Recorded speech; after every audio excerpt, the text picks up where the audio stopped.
We're going live, Dan. Yeah. You're going to see meandering around on the set.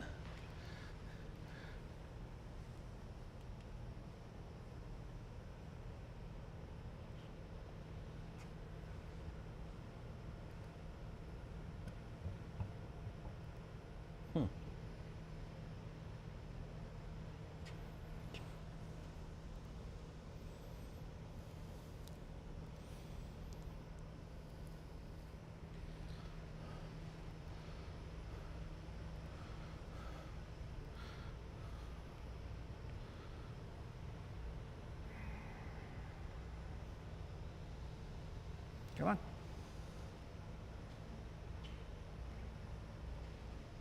I'm just making sure Facebook is working correctly, then we're good.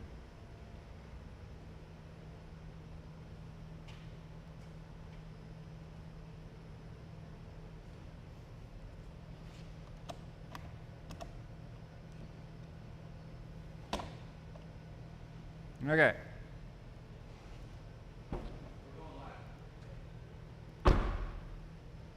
All right, you ready? Red eye. Stupid stuff.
Well, I don't know about you, but my problems were oh, all right, you have bigger problems. I don't have that type of problem. I was having tech issues. Oh, tech issues. Yeah. The new software that we have, no bueno. I'm going back to the old. Sometimes you have to keep. You don't have to change, right? So give it a big thumbs down. Oh, on that's Yelp. a big thumbs down. Yeah, you know, we're changing. What are you doing? You can come up here. Just real quick, I just want to give a tip. You know, a lot of times well, when they can't see you better. Oh, they can't see me? Oh, okay. they're right there. So oh, okay. That's why I'm trying to bring you up here. Oh, gotcha. Okay. It's like herding cats, people, over there. Gotcha. I was over here inspecting the paint on this 1933 Ford, and one thing I sometimes see people do is they're holding this, you know, right up next to the paint, you know, and when I do that on the 33, I just see swirls. As soon as I pull this thing back about 1.5 feet, now you can see the telltale wispy lines of holograms. Ooh. So, you know, don't always put that light so close to the paint. Pull it back a bit when you're inspecting. And at an angle to you, not straight down. Exactly. You want to bounce the light up to you. Think of it as a 45, right? Yeah, and even though this thing looks shiny on set, this thing is really scratched up. This is one of our training cars for the class this weekend, and this is going to get a multiple step paint correction. So compounding, polishing, chemically stripping and ceramic coating. Then I get to drive it. Haha. All right. Sorry, y'all. Everything worked fine until you get ready to go. Then, yeah, that's technology for you. But I am going back to the old software. That's the second time this has happened with that software. So that will no longer be an issue. Gotcha. So, sorry. I know we're running just a little bit late, but this is going to be kind of a shorter one because, as you can tell, we're getting ready for Mike's class. So, another thing that I'm going to do is my dog and pony show. If you haven't liked, shared, subscribed, told your friends, mailed your mom, maybe even talked to your grandmother, you know, if you can, follow, like, subscribe, ring the bell. That all works for us. It gets us better on the algorithm. That means you guys get to view it and more people get to view it. Share it in a seance. Share it in a seance. All right, I'm going to go back over here. Mike, what are we talking about today? These are the 3D NANO Pails. And this is some really cool technology here that what Tunch has done is he's created these concentrates that he's removed the water. But a lot of companies have concentrates out there. That's not where the magic is. Where the magic is the homogenization process he invented so they remix with water easily, okay? No stirring, no crazy shaking. You just add the water, give it a shake, and you've got a perfectly uniform mixture. So that's one of the things that separates the 3D NANO Pails out from any other concentrate on the market is our proprietary homogenization process. What do you think of that? Proprietary. Took me a couple of tries to say that I was going to say, word. can you say that 3 times Not faster? proprietary, homogenization. Is All right, yeah. say it 3 times fast. Yeah, so anyway, so the way this works is obviously you look at the size of these containers, they're like 64 ounces, I believe, and they take the place of a 5-gallon jug. So if you're a mobile detailer, instead of carrying 5-gallon jugs, and liquids weigh 8 pounds per gallon, so do the math. 5 gallons times 8 is 40 gallons times 5. That's 200 pounds of liquids that most guys are carrying around because they're carrying around 5-gallon jugs of their concentrates. Instead, you could carry around these little NANO Pails and you have 5 gallons of ready to use or ready to mix products here. And the other thing that makes this unique is you don't have to be a rocket science to mix these products, to get them properly diluted. These pumps that we supply with the NANO Pails they meter out 3/4 of an ounce. Okay, so not quite a full ounce. And all you got to do is add 1 pump to your 32-ounce bottle, and then fill the rest with water, and you've got a properly diluted product at the medium strength. Now, the cool thing about this is if you're a guy that's doing a lot of really dirty cars or the neglected cars, and you want something to be stronger, give it 2 pumps. But for the average detailer out there, 1 pump, add water, you're ready to go. That makes it convenient. Yeah, real convenient. No math, no mixing. No math, yeah. Now, the 3D, we have our own 32-ounce bottles. You can use anything you want. One of the things that I don't have here, Yancy, is the OSHA-approved labels. We have them, I just don't have any here. Remember, this is a brand new facility. We just haven't got the shipment yet that includes the labels. But yes, for each one of these products, there is an OSHA-approved label that you can affix to the bottle so you're compliant with OSHA standards. That works. Yeah. Got to keep you safe, right? Yeah, got to keep it safe. Now, when it comes to mixing these, I went ahead and took a measuring cup. Okay, so if you look over to this side, there's 8 ounces. All right. Okay, so there's 4 8-ounce cups in a 32-ounce bottle. 8 and 8 is 16, 16 and 16 is 32. Now you're doing math. Yep, so I went ahead and I measured 4 cups into here, and on our bottles at least, and this is probably for the norm, 32 ounces comes to the very bottom of the ribbed top. So I know a lot of guys fill this all the way to the top, but that'd be like 40 ounces. But right there, that is 32 ounces. So technically, you'd want to have 31 ounces in there and then add your water. But you know, that's really getting complicated. Just fill to the ribs. And the reason I like to fill this with water first when I can is that way, if I put the product in there first and add the water, it tends to make some foam, and then you got half your bottle's filled with air bubbles. So if you can, go ahead and add the water first, then add your concentrate, and you've got to deal with the foam issue. Same thing when we're mixing car wash in a bucket to wash a car. Every company out there tells you to add your car soap to the bucket, then add water. And when you do that, you end up with a bucket full of air. Yeah. What's smarter is to add 2 or 3 gallons of water, then add your soap, and then stir it up with your stirring stick. Then if you have your own bottle, measure out 32 ounces and just take a Sharpie marker Yeah. and mark it, and then you know where it's at. And that's what I do for our students, just to make it easy. I just go ahead and if I put a mark here and then point it out to everybody, I mean, they go, oh, okay, that's 32 ounces. Does it take any rocket science to block that into your brain? So let me go ahead and just mix one of these up. Where are you going? I'll bring this over here to get it closer to you. Okay, so this is the Super Citrus All-Purpose Cleaner. So just kind of lodge that up against there, pump down, add your spray head, and you are uniform mixture of the right concentrate for this product. Boom, done. And you know what's nice about that? Because everybody just did it. If you're filling up bottles, refill bottles and stuff, you spill the stuff, and you're like, oh, that's a couple cents down the drain. Now, if you're filling up your bottles, you're only spilling water. Well, and these actually are designed to not drip. Yeah, I was about ready to say they don't drip. They don't drip. So now a lot of guys that have the 5-gallon jugs, you got a spigot on there. You open it up, you put a product in your bottle, and then it sits there and drips inside your mobile van or your shop if it's on a wire rack or something. So these are actually a real well thought out pump head on here. We think of it all here at 3D. Yeah, and right now, what's been going up? The price of everything. Yeah, I was going to say, what hasn't been going up? But gas has been going up, okay? So now, instead of, if you're a mobile guy, instead of having, say, five-gallon containers in your truck to keep all the inventory you need with you and paying all that extra gas to drive that around, again, you can reduce the size down to these small nano pails, pay less for gas. Yeah, and what? It's 8 pounds per gallon. So that'd be like 40 gallons. I mean, 40 pounds. Yeah, for each one. For each one. Yeah. So yeah. 200 pounds. If you have 5 duplicates of these, that's 200 pounds of liquid weight.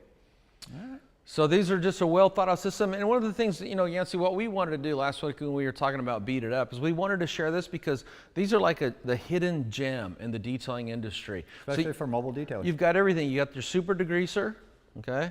Over here we got the pre-soak, okay? Lift the back ones up so back here we got the super wheel cleaner, super glass cleaner, and we got the super citrus APC. So pretty much anything you need to do with cleaning, they're available in a nano pail size and of course 3D quality, and the homogenization technique that they've developed for this to make these things, remix with water. That's a uniform mixture if I've ever seen one. I gave it like one shake.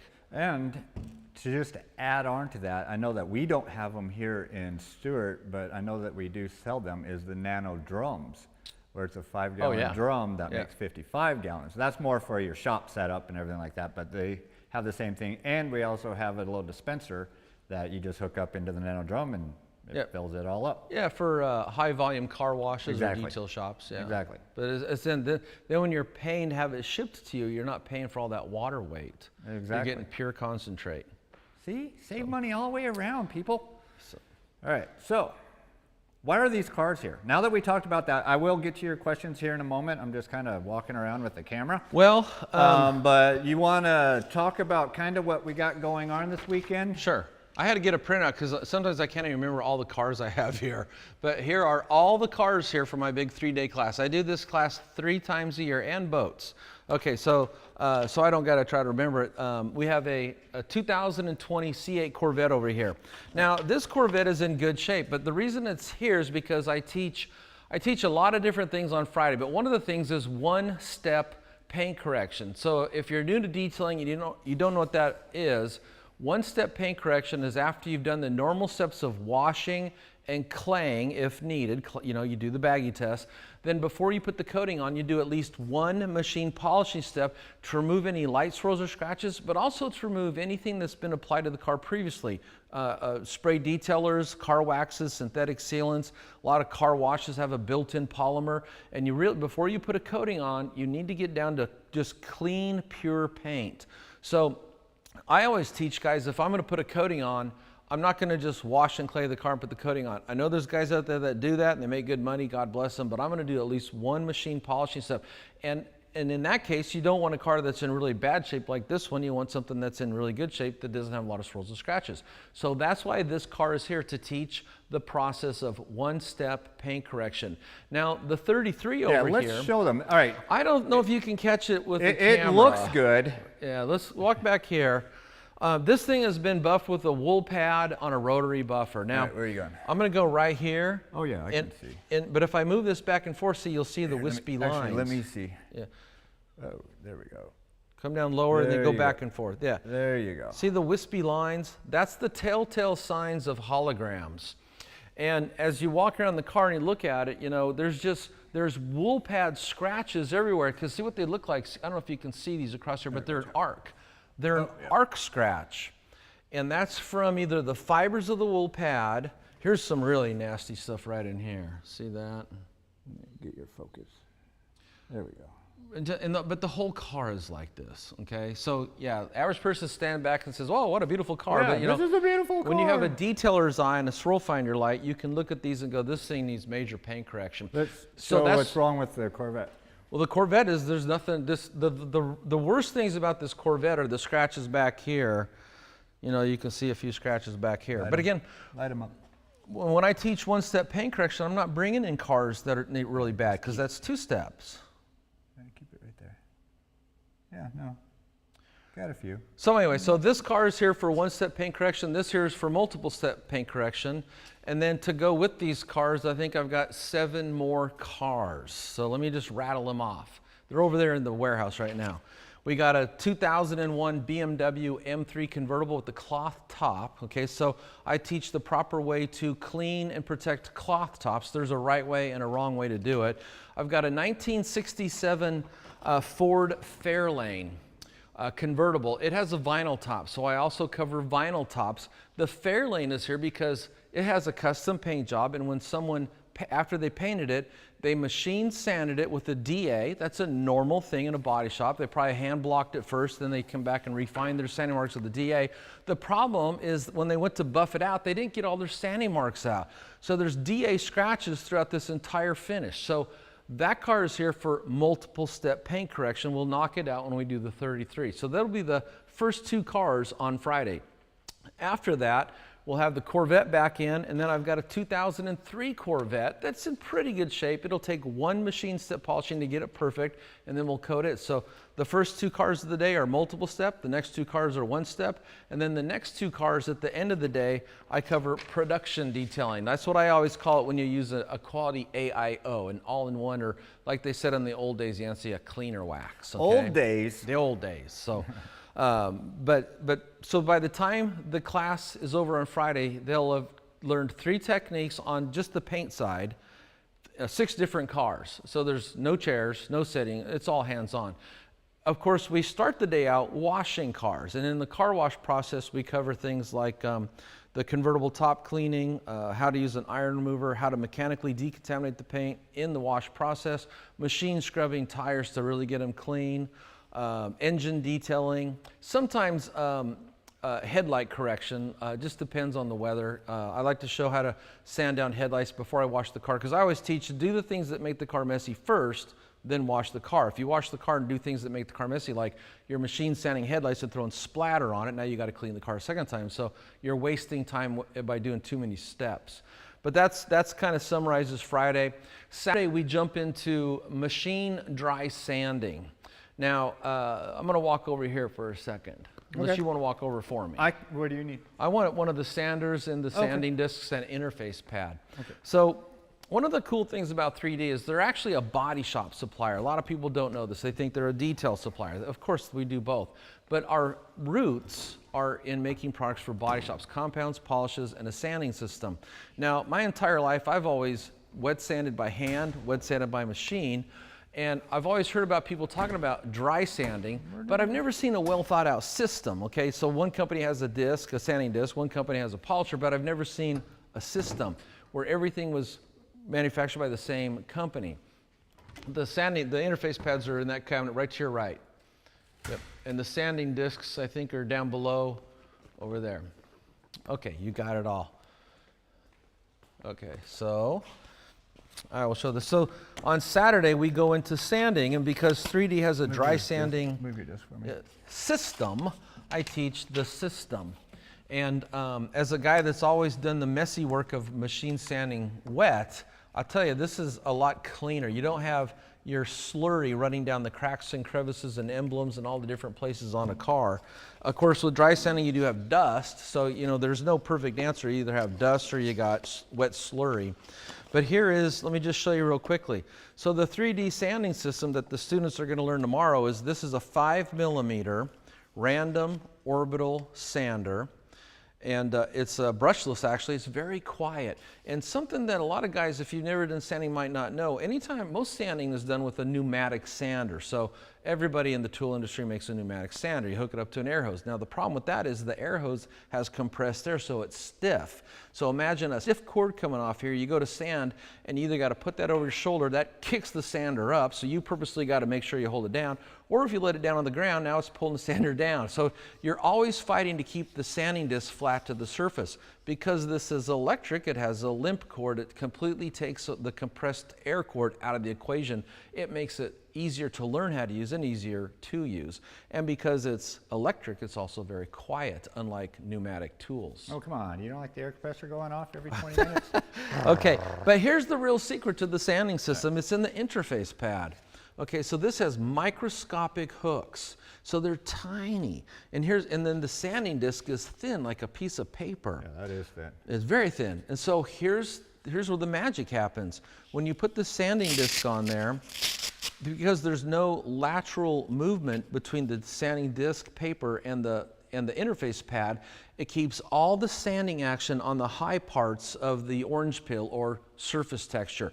And the benefit to that is you're going to leave more paint on the car. If it's only sanding down the high parts until it gets level, then it's your job to know when you're there and to stop. You leave more paint on the car. And of course, then the sanding discs are offered in 1500 and 2500, and the 2500 buffs out quick, fast, and easy. So now you're not heating the paint up trying to fight your sanding marks out. So again, it's a very well thought out system. Now, because Mike likes things that are easy. Yeah, and the car I brought in for that is actually a 1955 Chevy panel truck. So it's a street rod that just came out of the paint booth. And the thing that is in the industry, there's a lot of confusion over sanding. Why would you sand and all that stuff? But the thing about sanding, I always like to teach real world sanding. So in the real world, cars that actually get sanded are cars like this 33 that got a custom, like the air quotes, custom paint job, okay? So the painter puts on more paint because he knows it's gonna be sanded, because sanding takes off paint, compounding takes off paint, and polishing takes off a little paint. And if you try to sand down something like the C8 Corvette back there, because the factory finish is clear, the clear layer is thinner than a Post-it note, no matter how good you are, chances are you're going to go through the clear at some point. Now you got to buy a paint job. So sanding isn't really done to factory finishes, it's done on custom cars. So that's what I bring into my classroom. Real cars with real custom paint, so it's the real deal. Now, I have hoods, okay, and I used to teach classes with demo hoods. So you have a hood on a stand. But usually in those classes, you're just going to sand a section in the middle of the hood and then buff it out. And are you learning something? Yeah, but whenever you sand a car down in the real world situation, you got to sand up to the edge, raise body lines. You've got components sticking out of the door handles, antennas, windows. I mean, it becomes very real what it means to sand down a car, not a little spot on a flat panel on a fender stand. So what I want to do with my sanding classes is I not only want to teach the head knowledge and the skills to sand down a car, but I kind of want to scare the bejeebas out of everybody, because you shouldn't be getting into this lightly. It's a lot of work. There's a little bit of risk involved, and it's going to take a lot of time and some money just in your materials alone to do the job. So it's a real world sanding class. And Saturday also, we do glass polishing. So for this class, I have a 1973 MGB GT, Little British sports car, and it has wiper marks from the wipers dragging probably sand and dirt across the glass. And we're launching a brand new glass polish, and it'll come with a rayon glass polishing pad and interface pad. But glass polishing is very different than paint polishing, because glass is very hard in and of itself. So what I like to do in the class is show everybody the process, let them all experience it, and then when they leave, they'll know exactly what it'll take. If someone says, hey, can you get these scratches out of my glass, they can either say yes or no and then take the job on. And that summarizes Saturday. Then Sunday's boat detailing. And then we do boats. One of the things I do with boats is here in Florida, there are so many boats here. I can get a white or light color boat down here with a drop of my hat. to get a dark colored gel coat boat that's turned white with oxidation, that's really big, you know, it takes a little more work, but I do it. I do the work. I invest the time to meeting the people that got these kinds of boats and convince them to trust me and strangers to sand down their boat and put a ceramic coating on it. And then I get them here so anybody taking this class has a great experience, you know. You're gonna learn all the steps from sanding to final wipe of the ceramic coating, but you're also gonna work on a large size boat, so you're not all hunched over, bent over like on a tiny boat. I mean, everything you can do from a standing position. So it's easier on you, because boat detailing, to be honest, is quite hard, you know. Anytime if you think about it, a boat isn't straight up and down. A boat has a V shape to it. So if you're standing to the side of a boat and you're buffing, you're not buffing like this, you're buffing like this. It's going away from you. It'll tax all these muscles, your deltoids and everything, your legs, your back. I mean, it's a very strenuous thing to buff out a boat, and all you guys that buff out boats know this. But the class I teach, you know, it's the real deal. You're gonna work on boats in really bad shape. I'm gonna cover every single step. So the benefit to that is if someone wants you to detail their boat or your own boat and it's not in too bad a shape, you'll know that you don't have to do the sanding step. You know, you'll know you could just start right in at the compounding step. But if someone comes along with a boat that's in really bad shape, well then yeah, you know exactly what it's going to take to do that boat. And if it's your own, you'll know what you're going to spend in your supplies. And if it's a customer, you'll know what you're going to have to build into the cost of the price of the detail. Boom. Makes sense. And that's my 3-day class. It's a lot of work, and I get all these cars down here. I got the trust of all these people. I have special guests, like for this weekend. We have Flex rep, Chris Metcalf, and we have the Dr. Color Chip rep, Tony Pando. And we're going to cover rock chip repair with the commercial system from Dr. Color Chip. All right. Let me... So there you go. So NANO Pails, classes, and... a little bit of everything. We're going to Waxstock. In 4 weeks. That we are. And we're teaching a class over there with Kelly Harris, so that'll be a lot of fun. Yes, it will be a lot of fun. It's always fun over there. All right, so let's come back to this one, and I'm gonna bring myself up in here like that. Okay, sorry all, like I said at the beginning, what do you call it, one stream? Yeah, I'm putting you on blast. You guys you have one stream to nowhere there for a while. So that will be fixed next week. I'm going back to Restream because that was a lot more stable platform, so we will not have that issue. All right, so we have people, Mike, tuning in from all over the place. Let's see here. I don't know what that flag is. I wish I knew what your flag was. We have Turkey, we have Russia, we have Trenton, Ohio, we have New Zealand, Australia, we have Russia, another Russia, and that's about it. Now, let me ask you this question. Actually, it's a question coming in from here. Tell us what great uses and tips on using the NANO Pails and Super 3 Citrus APC.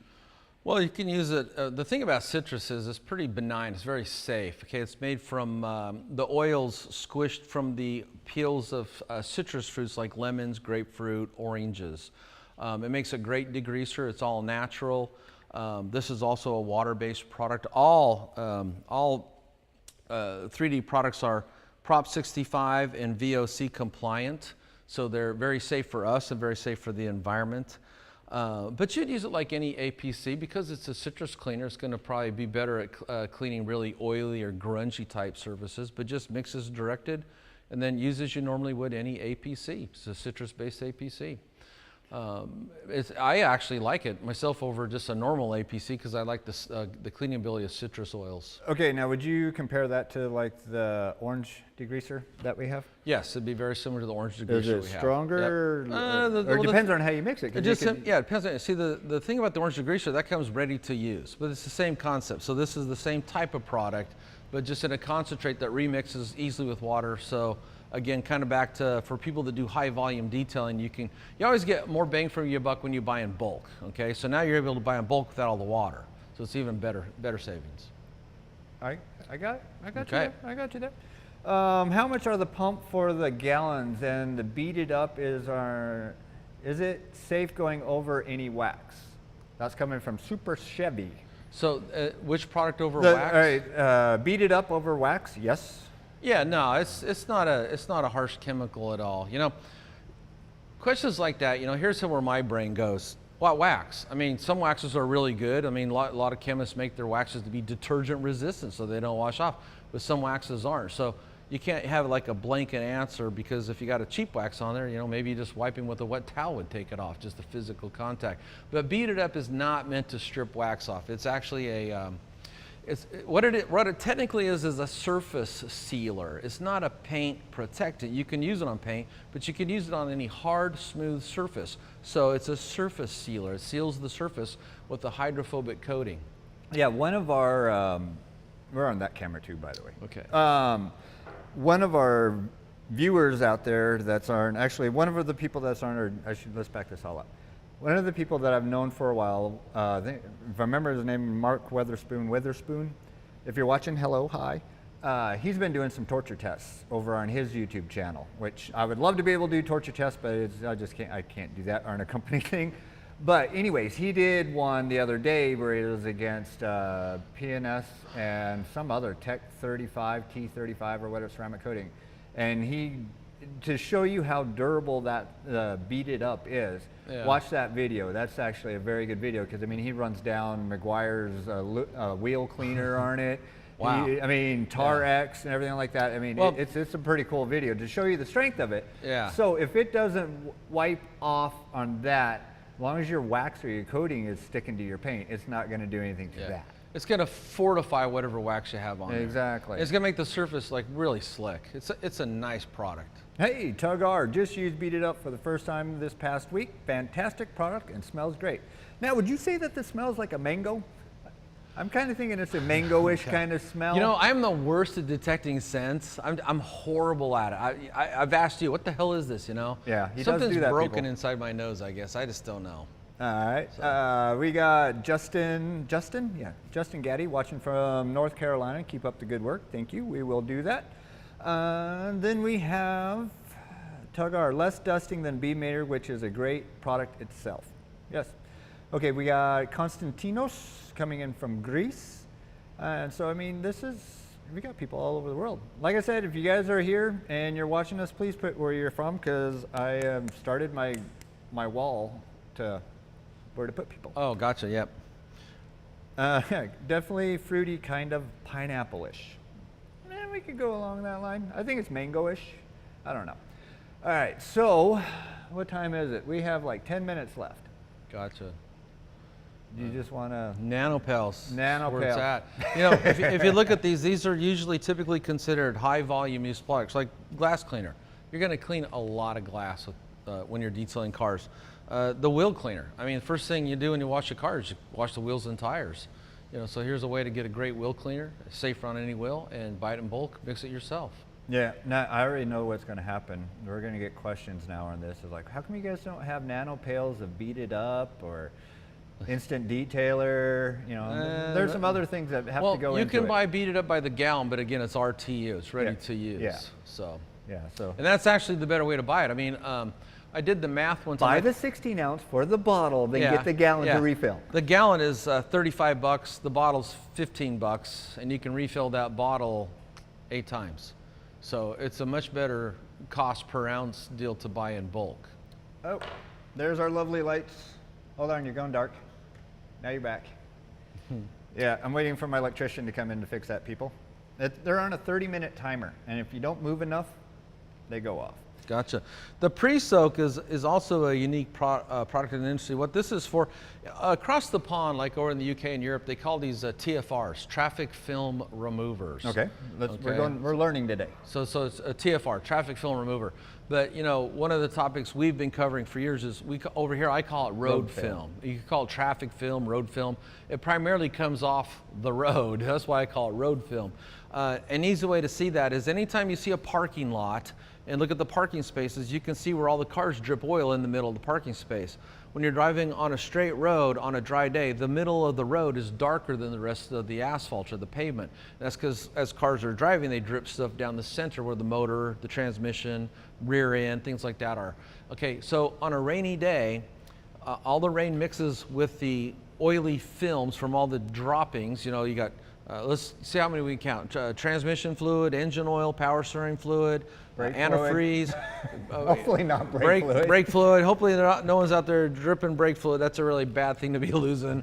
And rear end gear oil. You know, so those are the primary fluids that, as cars get older, the seals start to wear out. And they drip. Out of the Hopefully not axle grease, but maybe. No, transfer case. Yeah, transfer case. Yeah, transfer case. Gear oil. Yep. Okay, so that mixes with the water. Then the car in front of you throws that onto your car. Okay, so if you just had this thing, you know, paint corrected and ceramic coated, and you drove in the rain one time, you're not going to have road film. It happens over time. So if you're driving this car every single day from Stewart to West Palm Beach, and it rains a lot around here, you're going to get road film, and it impacts onto the outside of your car, not just the paint, on the glass, on the wheels, everything. And so what this is for is it's a way to try to dissolve and chemically remove some of that before you actually wash the car. So you spray this on, you let it dwell, then you power wash it or pressure wash it off, then you wash the car. Sort of like a pre-rinse, I guess. It's a pre-wash. It's a pre-soak to clean the car, remove things like road film. Yeah, we had a question come, I mean not a question, but a statement come in from Cameron over on Facebook. 2 pumps of super soap into a foam cannon and it comes out thick as exclamation mark. Yes, that's, I don't have the super soap up here though, but that is another 3D product, super soap. Yeah, no, that would be amazing. I could just imagine. You remember when we did the video with, we were shooting video for a foam gun and we did it in front of my house? Then it looked like we were having a rave going down because we kept on shooting and there's just bubbles everywhere. Yeah. Okay. We're going to use super soap tomorrow in the pressure washer when we wash the cars, by the way. Okay, here's another one. Matthew, how much product would you want to add to like a 2-gallon sprayer, for example, pre-soak? So 2 gallons. Well, yeah, there's 32 ounces. 2 times 30 is 6,400. There's 4 32-ounce bottles in a gallon. So there would be 8 32-ounce bottles in 2 gallons. So then that would be 8 pumps. 8 pumps. 8 pumps for 2 gallons. Is that my math right, Dan? Sounds good. Oh yeah, we have a student in here. If you're wondering where Dan is, it's not my weird name. Yeah, that would be it. 8. It'd be 8 pumps. You did math. So proud. I hate doing math in my head. That's proud. why I have a phone, smartphone, the calculator. The calculator. Okay. Next week. All right. How are we going to do next week? Next week's going to be cleanup after the 3-day class, and I think we'll have a 40 Ford Coupe here or a 65 Corvette here. So we'll be able to do something with those. Well, I'm thinking because you're going to be off Monday, Tuesday. I'll be here Monday. Oh, you'll be here. Oh, you're going to be off Tuesday, Wednesday. Tuesday, Wednesday. Yeah. Tuesday, Wednesday. I'm going to be off Thursday, Friday. Thursday. So. No live class next week? No live class next week. Yeah. We got to recoup from the little class that we're doing over the weekend. Okay, so no live class next week. Yeah, but if you guys want, message us. Our socials are down in the description, everything like that. Whatever idea you want, post it here on one of these. If you're watching on Facebook or in the group or over on YouTube, post a topic over there. But let's spitball something here. What haven't we did in a while? Maybe we could talk about the 3 different compounds in our line. We got the 500, the 501, and the 510. Or, I like that. I get questions, what's the difference between them all the time? Okay, well, that is something that Tunch wants to do. He wants to do a What's the Difference series. So maybe we can bring that over into here. And we can also do another one on the difference between 502 and 520. So there are 2 different finishing polishes, and also 505 and speed and... Well, what we can do... Paste wax versus liquid. Maybe every other week we start doing what's the difference. So we'll highlight products, you know, that are all the same, like all the compounds. Then we'll say what the differences are. Then the following week, we'll actually give demonstration about how to do something. You about yawned, I saw that. It's because I really would like to do the glass polishing one. Oh yeah. Because there's a lot of people that, you know, they try it and they're using, you know, an over-the-counter compound or with a foam pad, thinking that they're going to get rid of their wiper scratches, and that ain't going to happen. No, glass polishing is an art unto itself. It's called a chemical mechanical process. So there's a lot of magic that goes on. What's interesting, scientists in science, they don't actually know how cerium oxide works. They don't know how it works. It just works. It works, and it works in conjunction with water. Now, it's really hard to wrap your brain around how water could help a polish cut or abrade glass. but it happens at the molecular level. So, and if you ever feel cerium oxide polish, it feels like Jergens hand lotion. See, a lot of people think when you talk about a polish, you're talking about something gritty, you know, some sort of abrasive particle in there that has a sharpness to it. But that's just not the case. None of our compounds feel gritty. None of our polishes, none of our AOIs feel gritty. But cerium oxide is the same thing. It doesn't feel gritty. It feels like Jergens hand lotion, very smooth. So it's a chemical action taking place with the addition of water and, of course, a rotating rayon pad. By the way, the the 67 Fairlane that's out there that we're doing multiple step paint correction on, it has wiper marks in it. So we could use that for a demonstration. Do you think that are we going to have that? Well, I can get it like 2 weeks away. We can get it back. To tell you the truth, I can get cars down here with window scratches any day of the week. We live on the coast, and what happens is sand flies around, lands on your wiper arms. You turn them on in the morning, you get a couple little scratches. You do that for a couple of years, pretty soon you got some pretty good scratches in your window. Yeah, yeah, this is very true. Okay, so. And we're launching that glass polish soon, so we should be doing a video on that, get people excited. Okay, so then 2 weeks, let's do glass polish. Yeah. I got a number of detailers that ever since they saw my demonstration at Mobile Tech Expo where I machine sanded the windshield on a rental car. I started with 320 grit, okay, machine sanding, and I pulled all my sanding marks out. So since then, I have a lot of detailers contact me because a lot of their clients have cars with wiper marks or scratches and swirls on the glass.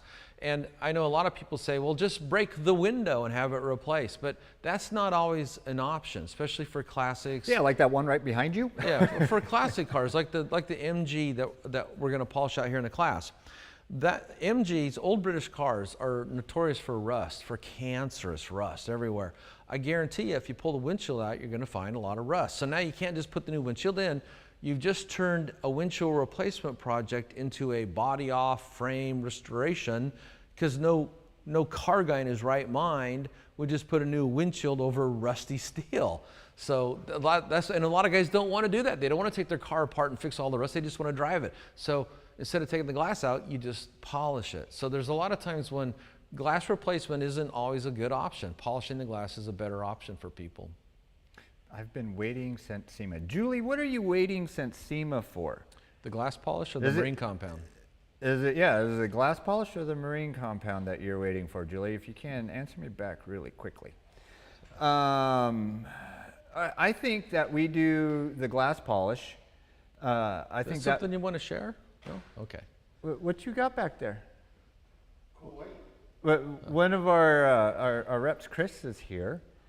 You want to share? You can walk up there. Hey, we got a surprise guest. Yeah, I got a surprise 3D guest. Live. 3D Live, we got a surprise. Chris, it's great to see you, man. Good to see you, Mike. Yeah, what you got there? It's our new Flex Light. All right, here, let me. I like it already. Here. So, am I not in frame here? No, you will be better in frame as soon as I get my camera. So, What we got magic going on here? Wow, look at this. Telescoping, I need a wide angle lens. adjustable butterflies on it. Oh, hold on. Butterfly flaps or panels, butterfly panels, light panels. adjustable. Wow, an intense light. Yeah. Hold on. What does this say right here? 4,000. Leave with Yancy. There we go. All right, awesome. So this is our new 24-volt technology. The Stand next to him, Mike, so that we yeah, can this pick is up our a new little bit. 24-volt lithium setup. You know, so it's a new battery system, but it's great. I mean, and honestly, this is the next generation of flex cordless. So. I like it. Yeah. I'm glad we got it here for the class this weekend. Yeah. Yeah. Even something like this, Mike. You can take this off. Oh, wow. Portable. Oh, man. So now you've got another type of light that you're literally able to set down on the ground. Yeah. You know, That is sweet. Let me see that thing. This thing has horrible scratches, but this yellow color doesn't really show them that well. I'll come right there. Hold on. Let's see what happens. No, Oh, wow, this, that really it's lights kind of up. a bad demo here, Yancy, but I mean, it's just, see, the yellow color just doesn't show them on camera very well. All right, let's go to the orange. It Come shows- on. There's nothing on the orange paint, though. How do you know? You haven't lit it up. I have lit it up. Yeah. Yeah, I'm blowing out here. Yeah, it's better for the human eye, not video work. yeah. Yeah, here you go. I'll give you that back is your cool. contraption. That is cool. Just something new I wanted to bring to your class, Mike. I'm glad. Thank you. Yeah, for sure. We will exploit it. Flex makes the best stuff. We have a lot of new stuff coming out on this battery platform. Here's my favorite Flex tool. It's my Flex coffee cup With a rubber bottom on it. with a rubber bottom so it don't slide off a car. That's right. Yeah, no. Bob Eichelberg brought that to me. I was the first guy in America to get the new Flex coffee cup. So I keep this around with all my collection of one only and prototype Flex tools. Okay. Yancy, I think that's all we got. We got right. some great products. They're called NANO Pails. They save you a lot of time, a lot of money, easy mixing, brainless dilution system. They weigh less. You're going to spend less money in gas fuel as you drive around with these things. If you haven't checked out the NANO Pails, you can get more information on 3dproducts.com and give them a try. Put them up against anything that you're using right now. Okay, hold on. I do have a couple things. Can you use Beat It Up as a topper and a 3D ceramic? Yes, I do that all the time. Yes. It's amazing doing that because it gives it an extra gloss and a little bit more slickness. Slickness. Slickness, you like that? Then we have Lyle Patterson. Hi again from Australia. Can pre-soak be used in a foam cannon? It can be. You can put anything in a foam cannon. How much it's going to foam, I'm not really sure. We will try that out. You know, since we just built this brand new facility, it's taken us a while to go through all the products to shoot videos, but we will get to all of them at some point. Yes. I'm always amazed that most of the things I put in a foam cannon or a foam gun or a Tornador gun, almost everything foams. It's kind of cool. So I would say yes. Oh yeah, that is true. Okay, well, let's come back over to this camera. And I want to thank everybody for tuning in. Sorry for the technical issues at the beginning. And that will be addressed because I'm not going to stick with one stream. Yes, one stream. Going back to Restream, which was a better software. That's what happens when you go for more bells and whistles. You get more headaches. Keep it simple, Simon. Yeah, keep it simple. I gotta, you keep telling me that all the time. We I were just talking never about listen. that earlier. So. But I want to say thank you all for tuning in. Stay tuned to all of our social channels during the weekend because I'll be probably maybe doing a little pop-up lives throughout the class, giving some little tips and letting you guys kind of see behind the scenes of what it's actually like to be at a Mike Phillips detailing class. It is a lot of work, and each student, I don't know if you guys really see that, as soon as they get here in the morning, they'll have their own very own carts with all the stuff ready to rock and roll. They For have the first two cars, then we'll swap to different products. Yeah, so this is what they will receive, and as soon as they come in. But I'm looking very forward to till tomorrow, and I'm looking very forward to next Thursday because then I can finally take a break. But like always, please like, share, subscribe, ring the bell, all that stuff. You know the Dog and Pony Show. Just if you can help us, that would be amazing. Makes the algorithm say, hey, these guys are pretty cool. And when he's sharing these live video clips from our class, one of the things I want everybody to pay attention to is what you're going to see is people working on cars. Oh, that's what I went over there, is because there's no chairs in this place. We have no chairs here. There's no chairs. If you want to sit down, pull up a floor. Yeah, well, that's where you eat your lunch. That's where you eat your lunch, the floor. But that's all. We still got to finish setting up. We have to break this down, then swap some cars around and get ready for first thing in the morning because the class starts at when? 7:30. And one of the things I always do now is I take my watch off for the class, but to start it, I always like to take a picture showing that we're starting at 7:30. I make my students get here at 6. I'm here at 6, so anytime after that, have coffee and donuts because at 7:30 we start. We don't start talking then. We don't talk. We start working on cars, and in this case, we'll be washing cars first. Okay, so what I'm going to do is I'm going to turn around and play ZZ Top because this it's a ZZ Top car. Kind of is. I think the ZZ Well, Top they had car, fenders. Yeah. They had fenders, the Yeah. ZZ Top car. Yeah, did. that's right. And plus, they had girls that looked a lot better than I do. So, with that, bye everybody. See you next week or whenever. And that